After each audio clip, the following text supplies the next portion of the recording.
My mom said, "This year's not a good time. Maybe next one." I agreed. Then my brother went live on Facebook. Full party, gift exchange, roast turkey, karaoke. My kids sat in their holiday sweaters waiting.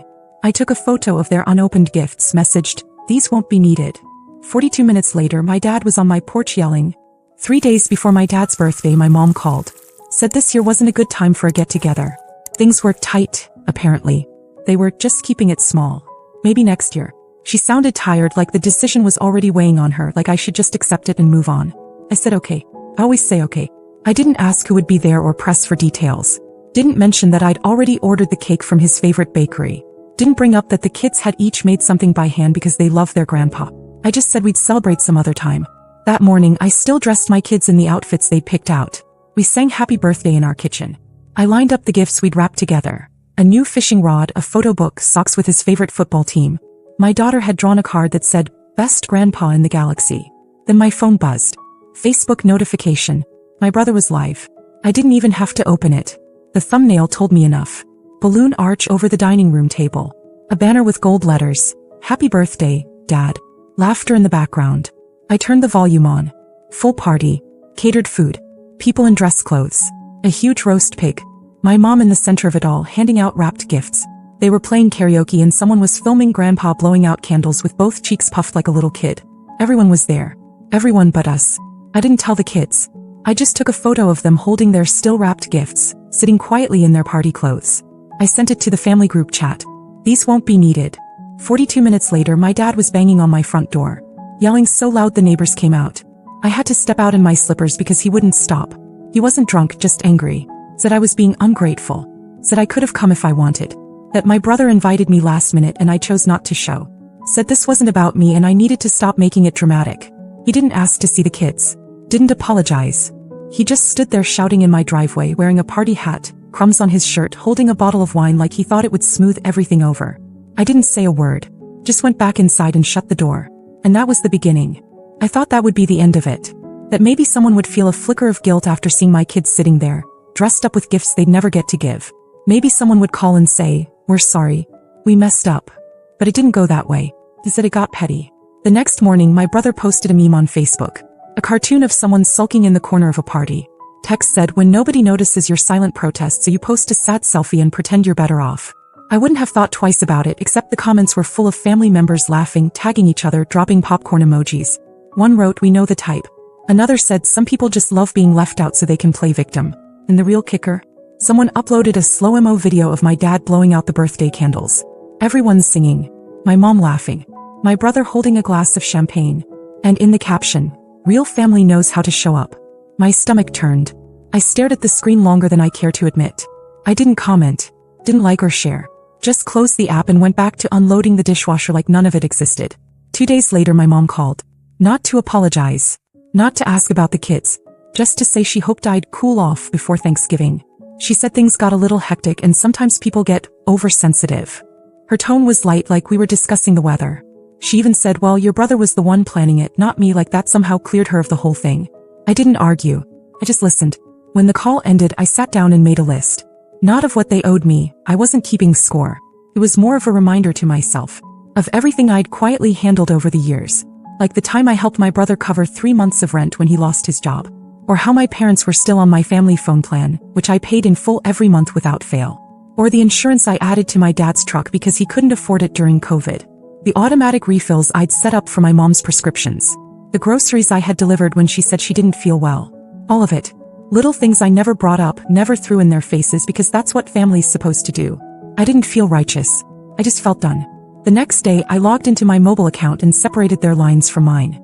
Sent a polite message saying they'd need to set up their own plans before the end of the month. No explanation. No drama. Then I canceled the autopay for my mom's medications. I figured she'd notice eventually. When she called a few days later, confused, I said I wasn't sure what happened. Maybe she should check with her pharmacy. She didn't press. But the best part came after I stopped sending money to my brother altogether. That same brother who once asked me to co-sign a loan for him, who never forgot to invite me when he needed something, but somehow always forgot when it came time to show up. Suddenly they were quiet. But it wouldn't last. They'd built a house out of my kindness and they were about to feel what it's like when the walls disappear. They waited until the week before Thanksgiving to reach out again. My mom sent a group text that said dinner at ours, 4 p.m. Bring dessert if you can. No apology. No mention of the birthday or the Facebook circus. Just an invitation like nothing had ever happened. I didn't respond. Neither did my kids. 3 days later, my cousin Jessica messaged me privately. Said she hoped I was okay and that everyone was worried about me. I asked, worried about what exactly? She took a while to reply, then said, well, you've been quiet. People are saying you're isolating yourself. I didn't bother explaining. She hadn't checked in once during the birthday mess, and suddenly she was part of the concern committee. I left her on read. Thanksgiving came. We stayed home. I made a big tray of lasagna and we watched old home videos. The kind where my dad used to lift my son onto his shoulders and my mom was still trying to teach my daughter to knit. It hurt, yeah. But it also reminded me that we had given so much more than we ever got back. At 4:17 p.m. while my kids were setting the table, another Facebook Live notification popped up. My brother again. I didn't open it, but my son did. He said Grandpa's pretending to cry because we're not there. I told him to turn it off. Then came the messages. My mom first. The kids must be sad. Are you really doing this to them? Then my brother. You proved your point. Now grow up and show up like a normal person. Followed by a flood of others chiming in with their own twisted takes. How I was robbing my kids of memories, how I was holding grudges, how my absence was starting to affect Grandpa's health. That one almost got me. Almost. Until I remembered that same man standing on my porch, yelling at me like I was a stranger who had crashed his party, not the daughter who'd carried half the weight of this family on her back for years. So I took a picture of our lasagna. Just the three of us, forks in hand, plates full, smiling. I posted it with no caption. 30 minutes later, my brother replied to the photo with a puke emoji. 5. I deleted him, blocked him, removed every single family member from my social media. I didn't send a single message, not even a warning. By that weekend, I had opened a new checking account in my name only. No more linked payments. No more shared subscriptions. Every little tie they had to my help snipped. They noticed. And they didn't like it one bit. For 2 weeks after Thanksgiving, it was quiet. No texts. No backhanded memes. No more fake concern from cousins I hadn't spoken to since high school. I honestly thought they'd finally gotten it, that I wasn't playing anymore. But that kind of peace doesn't last in my family. When they realize guilt doesn't work, they get creative. It started small. Netflix wouldn't load. Then Hulu said my subscription had been canceled. Next, I got logged out of Spotify, the same one my mom and brother had been using on my account for years. At first I thought maybe I'd been hacked. But after resetting everything, I saw the devices that had recently been logged in. My mom's tablet. My brother's old laptop. They weren't just mad. They were trying to claw their way back into my life through backdoors they thought I'd forgotten. Then the bank called. A fraud alert. Someone had tried to access a joint account I'd opened years ago when my mom was having trouble managing her online payments. It had barely been touched since, just sitting there in case she needed help again. I'd forgotten it even existed. They hadn't. I closed the account immediately, moved the small remaining balance to my private savings, and called the bank to report unauthorized access. That same day, my daughter got a message on Instagram. A new account, no profile picture, just one line. You're old enough to know the truth. Ask your mom why she cut off your family. She showed me the message and asked if it was from Grandma. I didn't answer right away. But I knew. The phrasing, the guilt, the manipulation, all of it screamed my mom. It was almost identical to something she said to me when I was 16 and dared to question her about something she'd done to my aunt. But they weren't done. The worst came in mid-December. My son's school called just after lunch. The secretary said someone had come in with a brown paper bag, claiming my son had forgotten his lunch at home. They handed it off at the front desk, no questions asked. Said the woman was listed as an emergency contact. My mother. The thing is, I had packed his lunch that morning. It was still in his backpack when I got to the school. He hadn't needed anything. When I asked him later what she said, he told me she leaned down and whispered, "You can always come over if it gets boring at your mom's. I've got presents in the car." He said no. That Grandma felt weird. He's 8. That night, I changed every emergency contact at their schools. Removed my mom's number from their iPads. Took back the gifts she'd sent for them through neighbors and returned them without a note.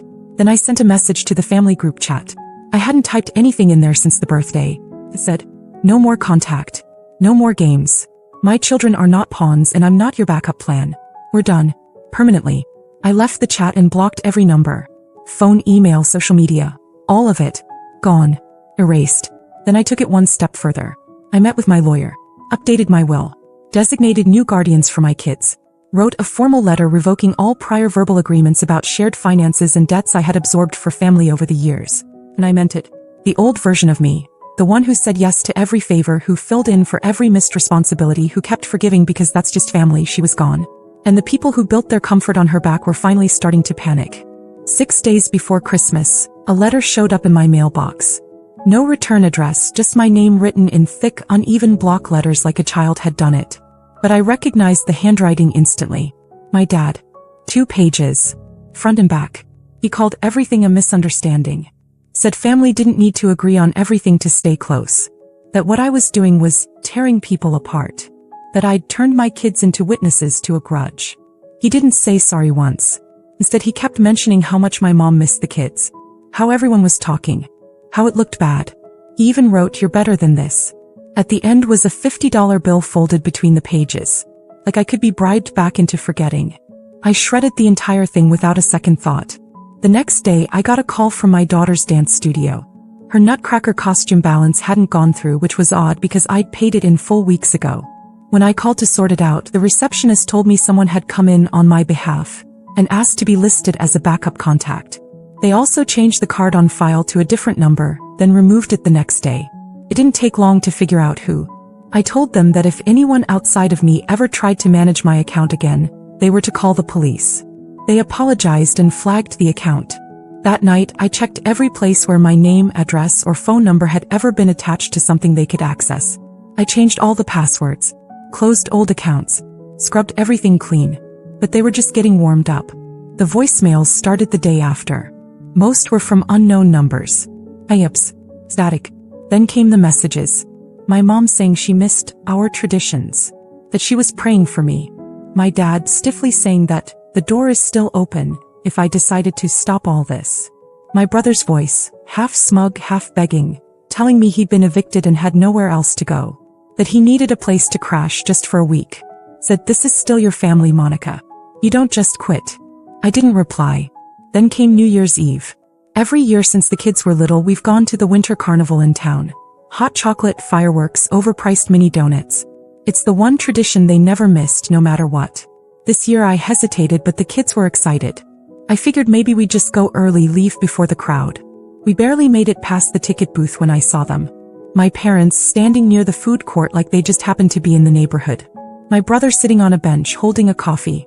They weren't there for the carnival, they were waiting. My daughter grabbed my hand and whispered, "They're here."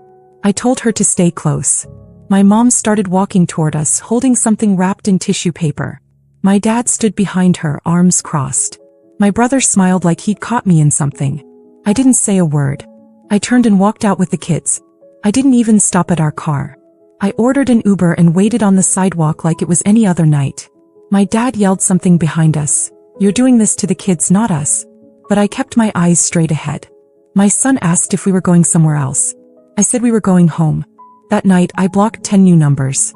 Installed a second security camera outside the house. My daughter asked if we were ever going to talk to them again. I said no. And she nodded like she already knew. Then came the moment I'd been expecting. My brother sent a voice note. He said the eviction was real. That he'd been staying in his car. That he needed help. He said, "You don't have to talk to anyone. Just help me. Like you used to. You always did before." I listened to the whole thing. Then I deleted it. Not out of anger. Not even revenge. Just clarity. I used to be the one they turned to when they needed a soft landing. The helper. The fixer. The quiet, responsible one. The one who never said no. Not anymore. And for the first time in years, I didn't feel guilty. I felt free. After New Year's, everything went still. No more texts. No voicemails. No surprise appearances at school or rehearsals. Not a word from any of them. And I knew exactly why. They were waiting for me to break. They'd seen me carry their birthdays, bills, broken down cars, missed appointments, missed rent, for years. They didn't believe I could actually walk away. That I'd survive the silence they once used to punish me. But the truth was I had never felt more whole. My kids were lighter. Our home was peaceful. And for the first time in over a decade, I wasn't waiting for some new drama to explode into our living room. 2 weeks into January, my mom finally tried one more time. She sent a letter. Not to me, to my daughter. A little envelope tucked into a neighbor's mailbox, asking her to pass it along. No postage, no return address. Inside was a card that said, "We miss you." It had a Polaroid of my daughter at a birthday party 2 years ago, wearing a tiara with my mom behind her holding a cupcake. Written underneath, "Don't forget who your real family is." That night, I sat down with my kids and told them everything. Not just about the party they weren't invited to. Not just about the weird messages or the fake emergency lunches. I told them about the money I spent quietly over the years to keep everything stitched together. About the phone bills, the car insurance, the late night rescues. About the time I covered the electric bill at grandma's so they wouldn't lose heat in February. How nobody said thank you but they always asked for more. My daughter looked at me and said, "You shouldn't have to do all that." And that was the moment I knew I'd done the right thing. February came, then March. Nothing. Then I heard through someone at church. My parents had canceled their Florida trip. Something about tight finances. Then someone else mentioned my brother had moved back in with them. No one said my name but I could feel it in the air. They were struggling and no one was jumping in to fix it. That used to be my cue. I didn't flinch. By April the family group chat was shut down. A cousin tried to reach out just to catch up. I ignored it. By June they'd stopped asking about us altogether. And now it's August. My kids just started their school year. We have our own traditions now. We cook dinner together once a week. Friday nights are for game marathons and junk food. We write letters to each other and hide them around the house. And when my daughter had a birthday party last month, I looked around the room and realized, not a single person there was from my blood family. But the room was full. Laughter. Music. Real love. They thought I would come crawling back eventually. That I'd panic without them. That I'd feel empty. But what they never understood is this. They were the emptiness. I just didn't see it because I was always too busy filling it. Now they're the ones sitting in silence. And they're finally learning what it feels like to be without me.